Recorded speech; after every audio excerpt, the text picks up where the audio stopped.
Hello students. इस video में हम बात करेंगे फ्लेम्स के बारे में। पिछले वीडियोस में हमने समझा कि फायर क्या होती है, उसको जलाया कैसे जाए, उसको बुझाने के लिए क्या प्रोसेस यूज होती है। इग्निशन टेम्परेचर की हमने बात की, उसको इंक्रीज और डिक्रीज कैसे किया जा सकता है, इसके बारे में बात की। इस वीडियो में हम फ्लेम के बारे में बात करेंगे। Observe an LPG flame. आपने गैस सिलेंडर की जो फ्लेम होती है उसको ऑब्जर्व करना है। Can you tell the colour of flame? क्या आप उस फ्लेम का कलर बता सकते हैं? What is the colour of candle flame? आप अपने सिलेंडर को जब ऑन हो वो, तो उसकी फ्लेम को देखें, वो हमें नीले कलर की दिखाई देती है, यानी ब्लू कलर। इसी तरह से हमारे आसपास दूसरे जो प्रोसेस होती है जिनमें फ्लेम हम देखते हैं, जैसे कैरोसिन लैंप में फ्लेम देखेंगे, किसी कैंडल में फ्लेम देखेंगे, या एक बर्नर में, जो बंसन बर्नर होता है जो लेबोरेटरी में ज़्यादातर यूज होता है, उसकी फ्लेम जब हम देखते हैं तो अलग अलग कलर हमें दिखाई देता है। जैसे कैरोसिन लैंप जो होता है उसकी फ्लेम हमें ऑरेंज टाइप की दिखाई देती है, मतलब येलोइश और रेड का मिक्सचर। जो कैंडल की फ्लेम होती है वो ज्यादातर येलो होती है और वाइट की तरफ कलर जो है जाता है उसका। और जो बंसन बर्नर है, यहाँ पर उसकी जो फ्लेम होती है वो नीले रंग की होती है। तो ये डिफरेंट फ्लेम का क्या मतलब है, हम यहाँ पर इसी के बारे में बात करेंगे। जब ऑब्जर्वेशन हम नोट कर चुके होंगे कि किस तरह की फ्लेम यहाँ पर होती है, तो हम पाएंगे कि अलग अलग फ्लेम के साथ बिहेवियर जो होता है अलग अलग होता है। जैसे यहाँ पर एक मोमबत्ती आप देख पा रहे हो, और मोमबत्ती के एक तरफ हमने एक चिमटे से एक पाइप को पकड़ा है, और वो पाइप कैसा है? ग्लास का पाइप है, ग्लास ट्यूब बोल सकते हो, और ओपन ट्यूब है वो।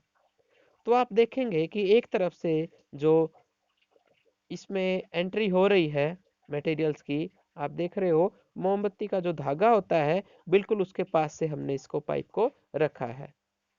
तो दूसरे एंड पर भी फ्लेम जो है पकड़ जाता है ये, अगर हम मैच स्टिक ऑन करें तो।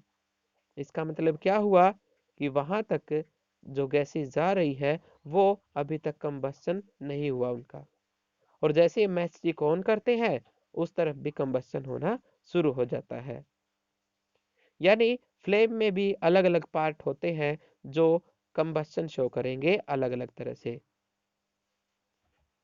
राइट साइड में आप एक कॉपर वायर को देख सकते हो। कॉपर वायर को जब हीट किया जाता है तो हम यहाँ पर फ्लेम का ऊपरी हिस्सा यूज करेंगे। पिछली एक्टिविटी में हमने बिल्कुल मिड वाला जो पार्ट लिया था वो लिया था, और हमने नोटिस किया था कि वो अभी तक पूरी तरह से जला नहीं है। तो हम अब कॉर्नर वाला जो है हिस्सा वो लेते हैं और कॉपर वायर को जलाने की कोशिश करते हैं, और नोट करते हैं कि कॉपर वायर ज्यादा गर्म हो जाता है इस कॉर्नर पर रखने से। इसका मतलब इस सिरे पर जो टेम्परेचर है वो ज्यादा है।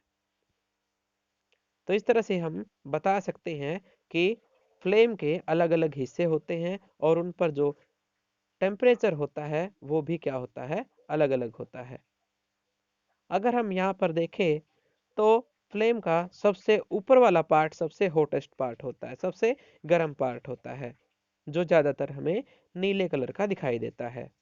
उसमें कंबस्शन कंप्लीट होती है, उसमें जो कंबस्शन होती है वो कंप्लीट हो रही होती है, और फ्लेम कैसी? ब्लू कलर की होती है। तो हम बड़ी आसानी से बता सकते हैं कि मोमबत्ती की फ्लेम का ब्लू पार्ट यानी नीला पार्ट सबसे ज्यादा गर्म होता है।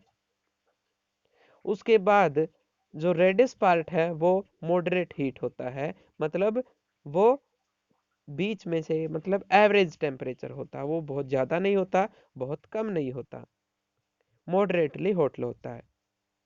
और सबसे मिड वाला पार्ट जो हमें येलो कलर दिखाई देता है वो लीस्ट हॉट होता है, मतलब सबसे कम गर्म होता है।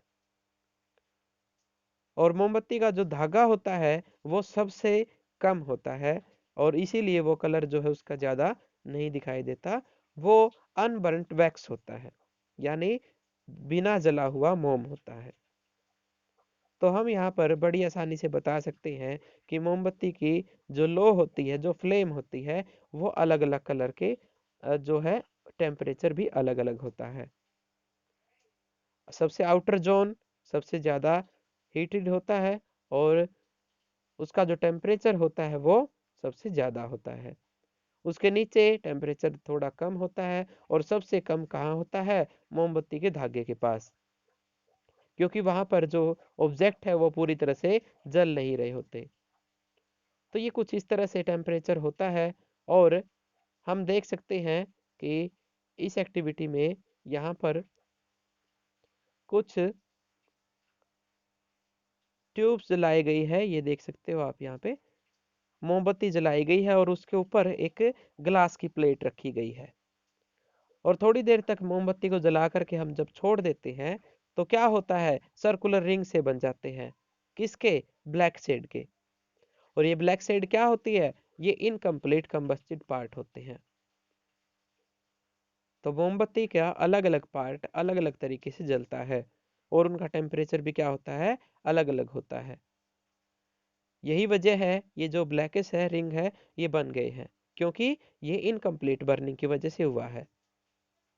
आपने बहुत बार किसी गोल्ड स्मिथ को देखा होगा यानी किसी लोहार को अब जब वो किसी चीज को गर्म कर रहा होता है तो एक पाइप की हेल्प से उसके ऊपरी सिरे को गर्म करता है। यानी सबसे होटेस्ट जो पार्ट है उसकी हेल्प लेता है वो किसी चीज को गर्म करने के लिए, खासकर गोल्ड और सिल्वर को गर्म करने के लिए। एक छोटा सा पाइप होता है जिसकी वजह से वो बर्नर का सबसे ऊपरी हिस्सा इस्तेमाल करता है। तो आज के लेक्चर में हम यहीं तक बात करते हैं और कल के लेक्चर में हम फ्यूल के बारे में बात करेंगे। Okay, all the best.